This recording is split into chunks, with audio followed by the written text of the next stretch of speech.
Howdy, and welcome to the Feed Bandit podcast, where we talk all things hunting and introduce you to innovative hunting products and services. If you want to level up your hunting game and gear, be sure to join the hunt. To join the hunt, text the word BANDIT to 345-345. And when you do, you'll join our email list, where we'll send killer deals on innovative hunting products and services, along with entertaining tips and tricks straight to your inbox. Again, text the word BANDIT to 345-345, and we look forward to seeing you on the hunt. Howdy, folks. Welcome back to the Feed Bandit podcast. Jimmy here, along with my co-host, the Corn Bandit, Richard. How you doing? Good, sir. Good. Awesome. Well, I think today we wanted to continue our little series here that we started, inside our gear bags. Yeah.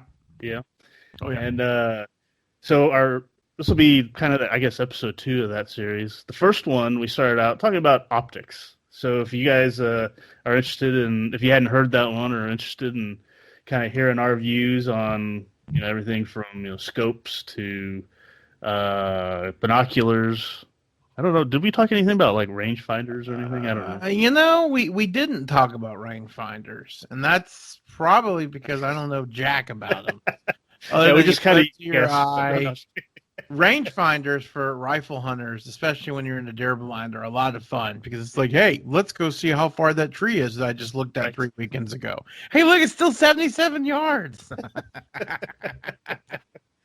God, I love doing that. Or, I'm like with my daughter. She's like, can I play with the rangefinder? I'm like, fine. It's not working. It's working. That's not working. It's working.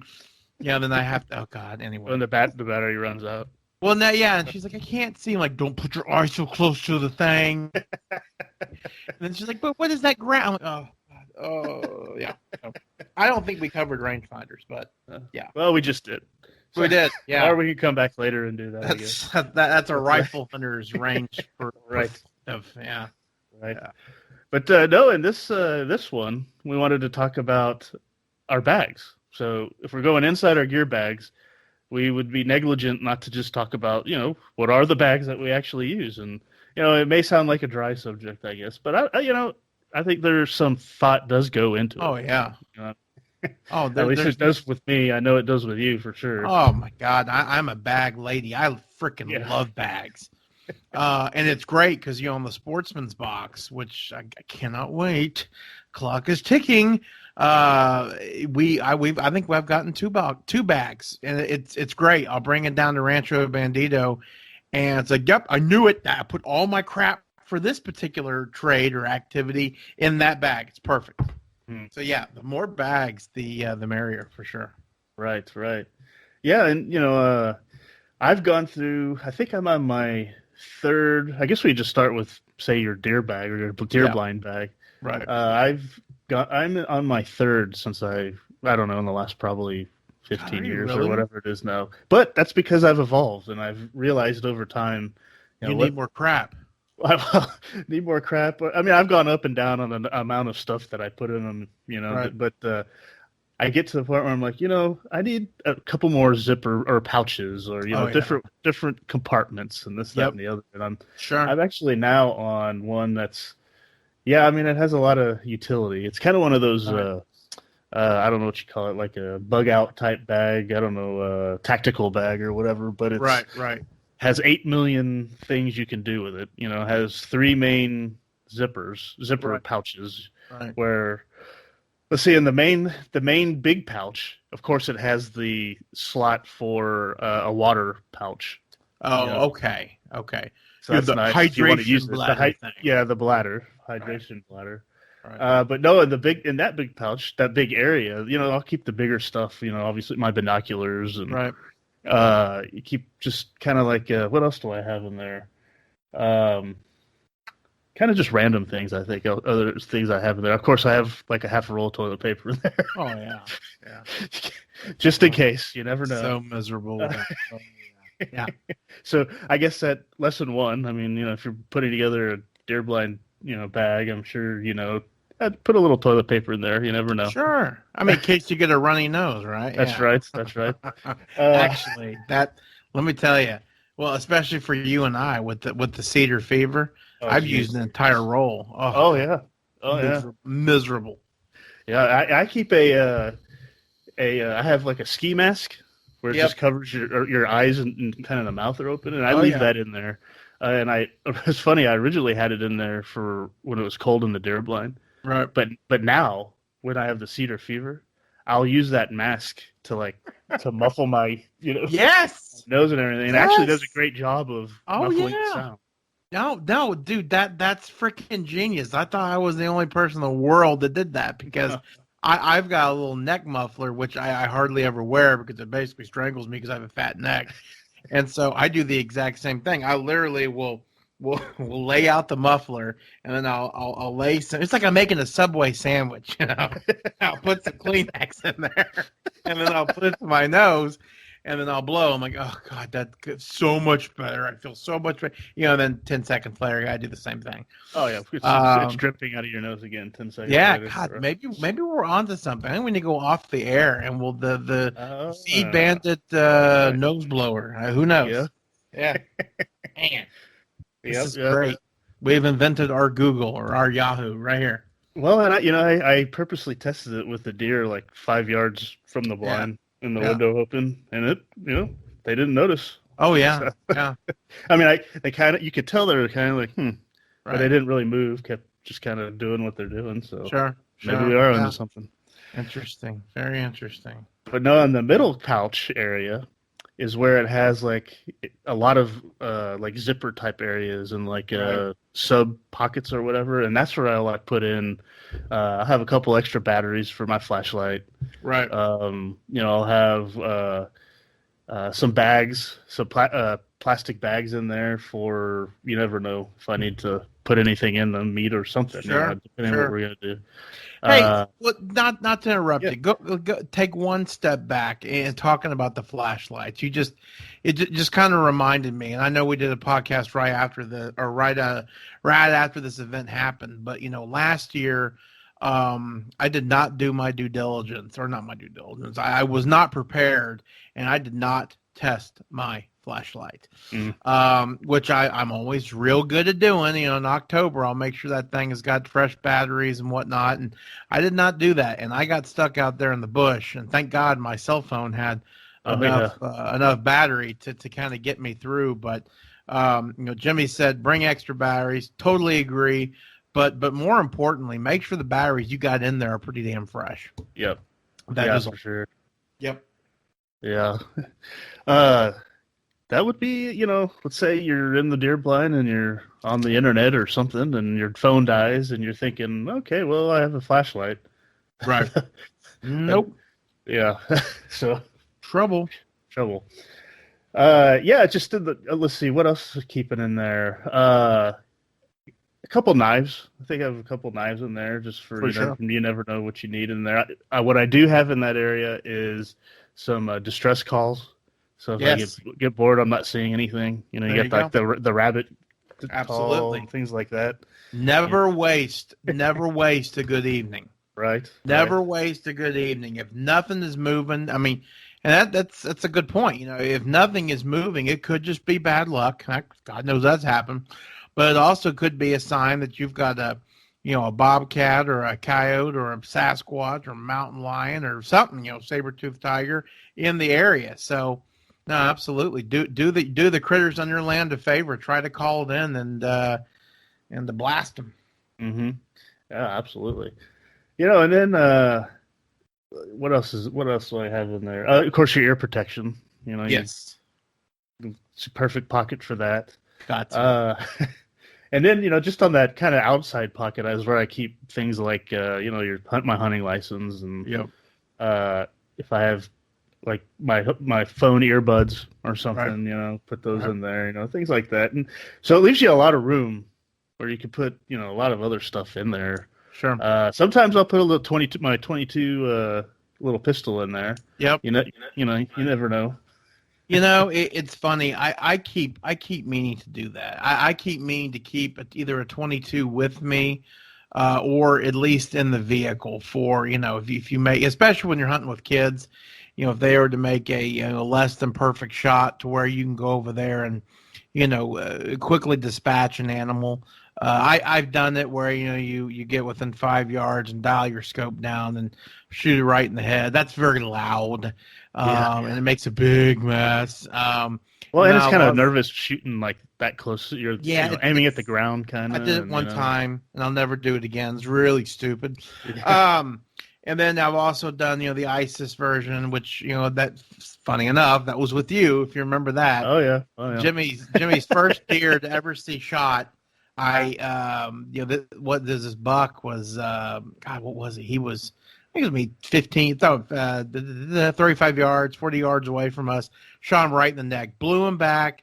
He went down, and a lot of folks think, okay, the next shot's going to be 100% kill. Dude, in my experience, it's not. You can, if you don't break the spine and you just nick the spine, you're paralyzing them. Okay, so they're not going anywhere, but it makes for a very miserable and very upsetting, even for me, somebody who's done this the whole long his whole life, because you care for them. The deer's going, meh, meh. Like, oh my God, please shut up, make that thing quiet. It's terrible. So I did not have a 22 on me. We went back and got the vehicle. Sure enough, he's still man everywhere. And all I had was my Gerber pocket knife. Yeah, God. We'll leave it to the imagination of the listener. It was terrible. It was so horrible. I'm like, so what do you think of deer hunting? I'm like, dude, that was terrible. Awesome. Yeah. He liked it, but yeah. Well, how do I remember that? Well, I mean, that's in the God. What is it? 2019? 15 years now. However long I've been hunting. 2005. Yeah, almost 15 years, I guess. I hadn't had that happen again to me. So it's, crazy. So you got rid of it, or I got to see it, get it out of the way right up front. So that's right. Yeah. So you're a great teacher. See. Oh, I appreciate it. It's like baptism by fire there. So. No joke. But yeah, though. Other than that, I mean, like I said, just things like that, like little things that you think you might be able to use out there. That's what a good bag is for, and a comfortable one to wear, of course. Yeah. But I like how on either side of it has places for water bottles. So I always have two water bottles at all time on there. Yes. And that's what I got. Yep. So my boy, I've gone through many changes too. I used to, when I was a kid, I've been doing this since I was 7 or 8. So, when I got my first blind bag, it's fantastic. G.I. Joes, nail clippers, man, I put all kinds of crap in there that had no place being in a deer blind. And then as I got a little bit older, there was a hunting store here in Dallas called Hunter Bradley, which was it's kind of like an Orvis, except it was for hunting. And oh my God, it was awesome. And let me tell you, a boy of 10 could spend all day there, looking at calls. Because remember, there was no internet. Cabela's was just kind of coming out with their catalog. So I ended up getting a nice South Texas brown, is kind of what I call the pattern, a little blind bag. And I used that for 100 years. In fact, it's still in my locker, Jimmy, at Rancho Bandito. Then I migrated to another kind of little pouch, but this time I looked like a Continental Soldier. It kind of had like a nice leather bottom, and it just didn't hold a lot of my stuff. And that's when I was getting into high school, and that's when I said, enough's enough. Time to graduate to the big stuff. And in the reality, it was time. I had a decent pair of binoculars, obviously extra bullets, okay? And I shoot a 260 and a 308. So I have 2 of those little camo cases that hold about 10 bullets each, both calibers, just in case I need it. The flashlight, the knife, no doubt about it. As Jimmy said, a varmint call I absolutely keep in my pack. I also keep a pin. I keep. I actually have a little mini cleaning kit. Okay, and that's primarily if I go out there and blast a hog at 4:00 and it's 90 degrees. Right. If you any business keeping that hog meat, you got to do something about it now.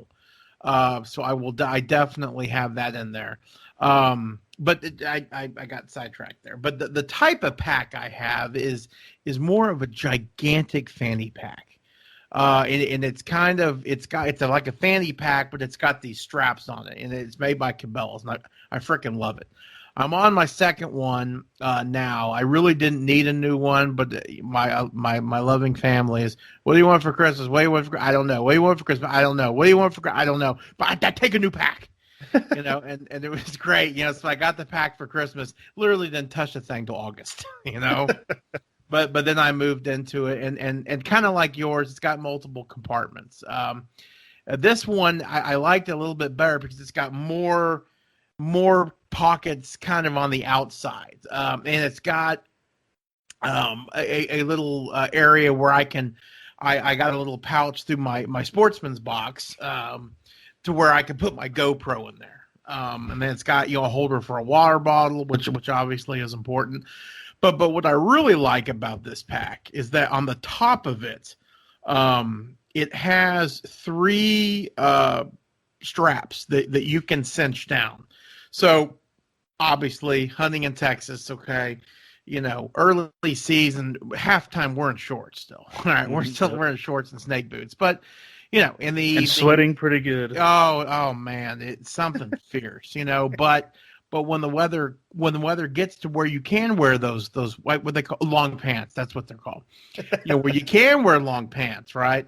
I forgot what those are like. Yeah, exactly. I like to be able to strap a little jacket to the back of that. So, and the reason why when I was hunting by myself, it wasn't such a big deal. But now I got to carry my pack, my daughter's pack, my other daughter's pack, my gun, and Mickey Mouse, all kinds of crap. So, the more straps I can have, the better. I've also used it when it is particularly cold. I've also used it to where I put I bought a very cheap, like $5, U.S. military surplus wool blanket.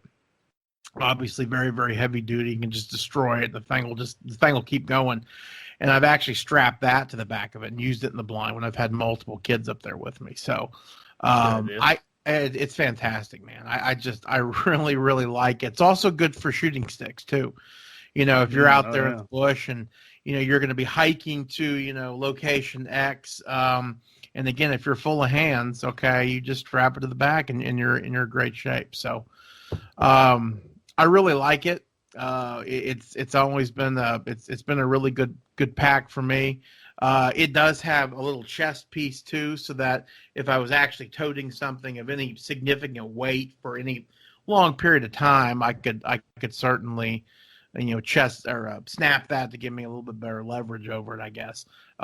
It's also nice if we've got a full ATV, I can actually connect that bag to the back of the Ranger, and so it doesn't get all bloody or we've got beer on it, things like that. So right. That's what I use for my deer hunting pack, and I really like it. Yeah. I'd love to hear what you guys out there listening, put in your bag. If there's anything that we need that we didn't mention, please let us know. As always, if anyone out there listening has any kind of comments or agrees, disagrees, has a better way of, tying your shoe, let us know. Send us an email at howdy@feedbandit.com. We'd love to hear from you. Do you know I tie my shoe backwards? Backwards? Yeah. How do you tie backwards? Is it forwards? No. Yeah. No. Okay. So everybody was convinced. Oh God, no! I don't have any freaking shoes. Look, I haven't worn shoes in days. You know how you do like the loop, swoop, and pull thing? Well, I do the loop, swoop, but it's I think I do the swoop before the loop. Isn't that crazy? Yeah. I think I'd have to see it. Yeah, no, it's crazy. I think my wife was like, dude, what are you doing? I'm tying my shoe. What does it look like? She's like, no, you're not tying your shoe. You're doing it wrong. What's funny? I'm trying to think about it, or picture it, and man, I guess it's like such a habit that I can't really even think about how to. No, totally. But yeah, she told me that, and I actually contribute that to my dyslexia. I don't know. Yeah. It's fantastic. I don't read backwards. Ridiculous. So I can barely Arabic. read forwards. Okay. Yeah, exactly. Yeah. Yeah. Well, hey, let's jump into since you are a duck hunting fanatic, what do you typically put in? You take a duck bag out there and stuff, right? Yeah, I do. I do. Do you have any special gear or anything that you typically take out? Yeah, the duck hunting bag for me is probably a little bit different than. Well, no, I wouldn't say that, but. So the duck hunting bag that I use is I think it's Cabela's brand again, and it's a little bit bigger, and it does have a shoulder strap, but I hardly use it. It's oh god, I'm really trying to describe it now. It's got a hard rubber bottom. I know that, and of course that's really important because obviously when you're duck hunting you get soaking wet. And that's just no fun. So the one I've got, it is water resistant. It is fairly large. It's got internal pockets in it for little thises and that's, but over the years, I've just kind of thrown a whole bunch of crap in there and been done. And in my bag, obviously I've got the calls, I've got face masks, gloves. I mean, I've got just about everything you can do. I will tell you one of the things, and I just remember to take a picture of it, make a note for November 1st. One of the things that I have done with my duck bag that I think is fairly unique is that, a lot of fellows will go out there, okay, and they'll just have boxes of shells that are open up, or they'll stick a bunch in their pockets. And I do that as well. But instead of having a bunch of cardboard boxes in my duck bag, that's gonna get wet, okay? Mm-hmm. I just end up dumping the shells into another smaller bag with a zipper. And so basically what I do is I will stuff my right pocket of my wading jacket, full of shells so that I can reload really quickly, when I don't see a duck. And I can, if I need to go after any, which I didn't have to do this season because I didn't see the ducks, I can just put my hand down there in my bag and grab it real fast. So that's been a really nice little feature I've had, because I've had it to where I'm like, well, just in case I really get into them, I'll carry an extra bag, a box of shells with me. Well, guess what happens? If I don't use them, they're going to get beat up, torn up, and then guess what happens? Box blows up, and the shells will start to rust. It drives me crazy. So I take the shells out of the bag, put them in that little bag, and it's worked out really well for me. The only reason why I use a bag of that style and nothing that's got like straps on it or things of that nature is because the duck hunting spots that I go to, I can drive right to and drop the stuff off. So I'm not doing any hiking. I have purchased, and I've actually got a really good deal on it. I have purchased a little sling pouch bag, I guess you could say. In fact, it's very similar to my fly fishing bag, except bigger, to where you can put a decent amount of gear in there and a handful and a decent amount of shells. Strap it over your shoulder, diagonal like. And then you can walk with it. And that's actually, I've used that a couple of times when I'm hunting by myself and I'm hunting a tank where, it's just easier just to walk there. Okay. Mm-hmm. So that's what I typically use for duck. Right. Yeah. Because you got a lot more kind of bulkier decoys and stuff like that you also got to drag out there. So, right. Yep. So Yep. And my decoys, I typically have, depending on the time of year, I typically have between 6 and 12. I never do a big spread. And of course I've got them on the lifetime decoy, what do you call it? Their weight system with their carabiner and all that. And it's fantastic. So, long gone are my days of actually having to pull them out of the bag and then getting it all tangled up. So, but no, you're right. I'll tell you, you've seen me in the morning as you're driving to the blind. It's an ordeal. But I've got it down now where even if I'm by myself, it's easy. And I got my gun, I got my dog, I got the my blind bag that's got everything in there, a chair and the decoys, and I'm ready to rock and roll. Mm-hmm. Very cool. Very cool. Yep. Well, I guess our final bag to talk about tonight is for a hunting that's not long from now. coming up pretty soon, right? You're getting excited. Is that what I hear? Well, remember I told you that it's really about it's super late July. It's not super late July right now, but I hear the AC/DC song Thunder. In the distance. Na na na na na thunder. And then by August 25th, it is so loud that I have to go see a doctor.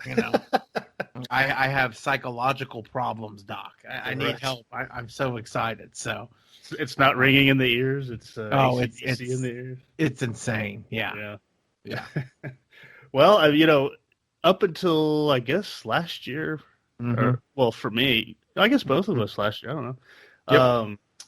We did, in a way, have kind of gear bags, I guess, and stuff, and buckets and things of that nature that we take out there. But now, I guess our bag is technically a chair. God.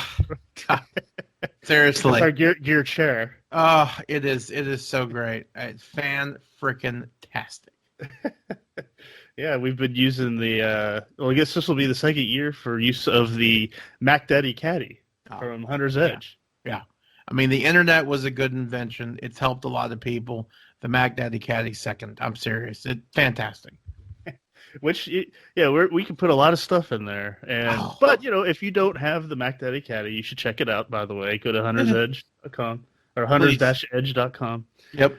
But even so, we'll still put similar stuff that everyone else drags out there. But in our gear chair, I take...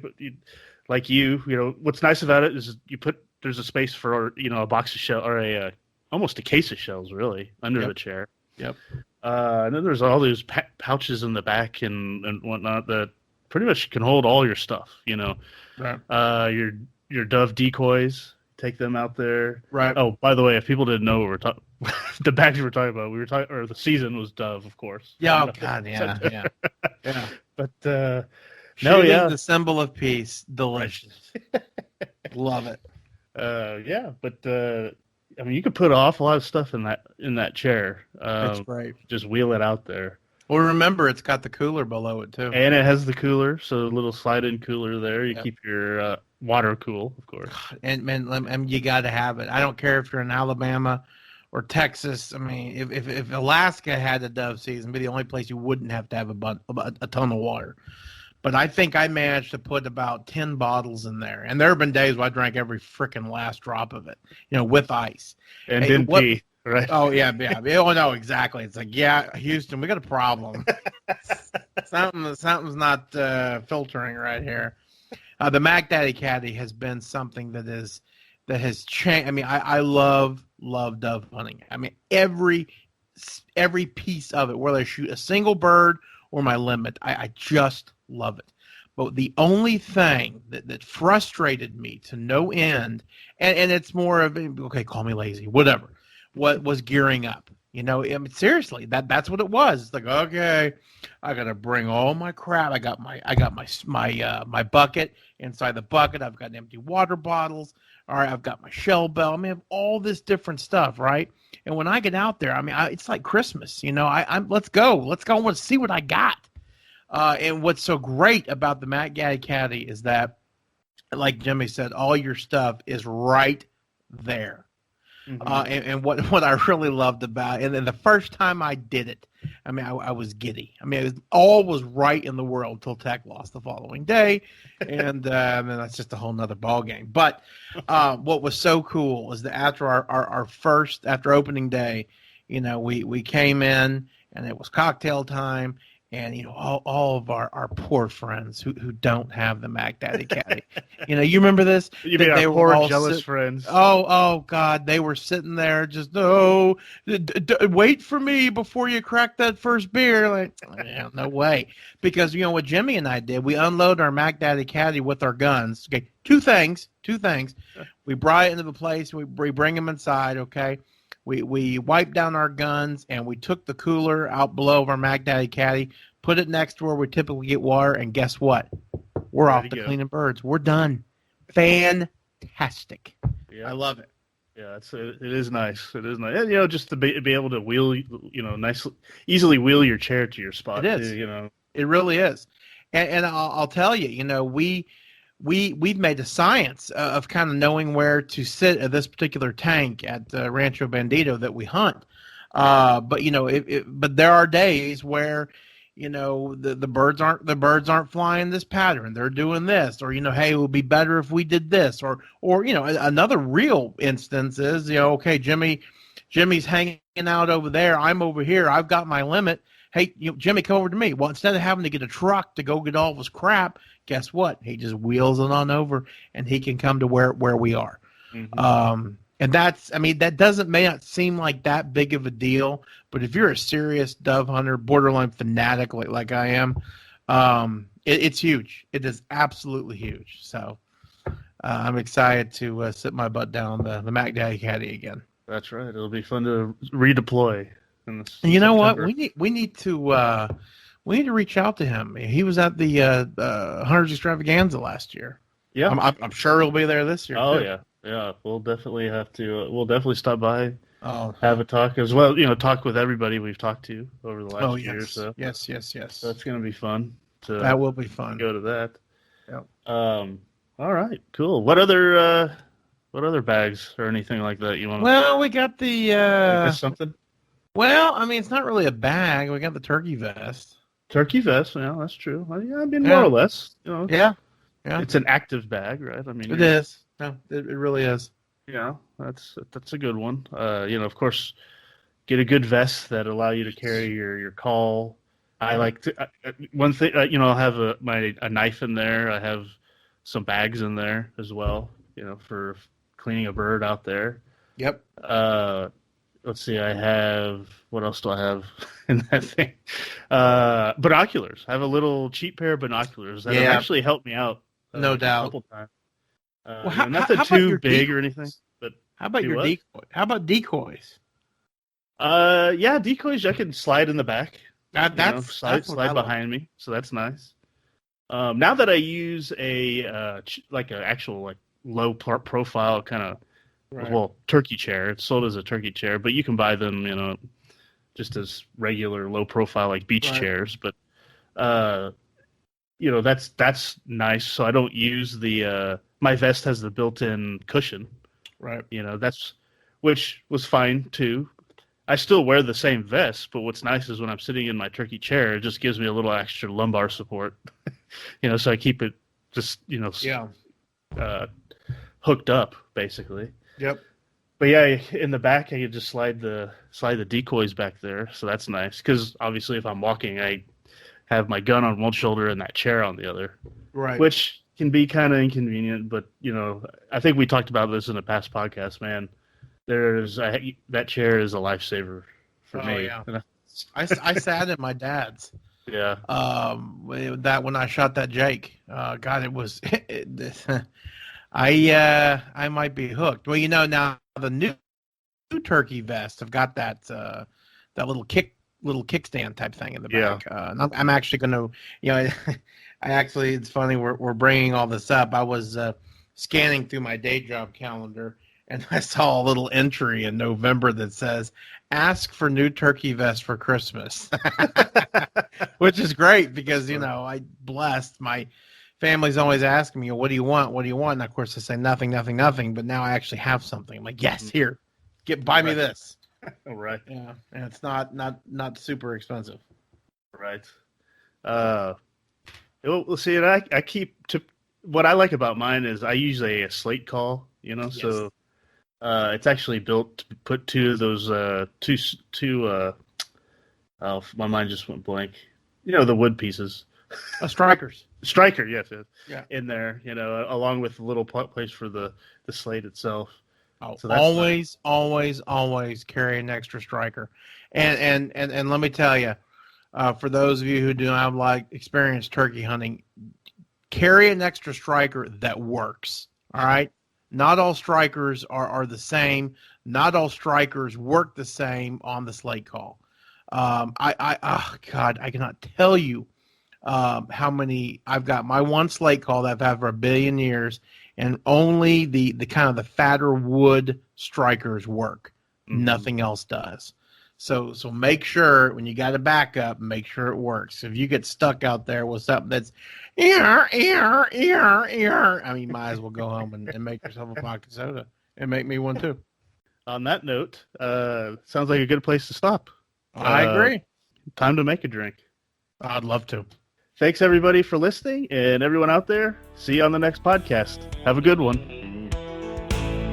Thanks for listening to the Feed Bandit podcast. Just a reminder to text the word bandit to 345-345. And when you do, you'll join our email list where we'll send killer deals on innovative hunting products and services, along with entertaining tips and tricks straight to your inbox.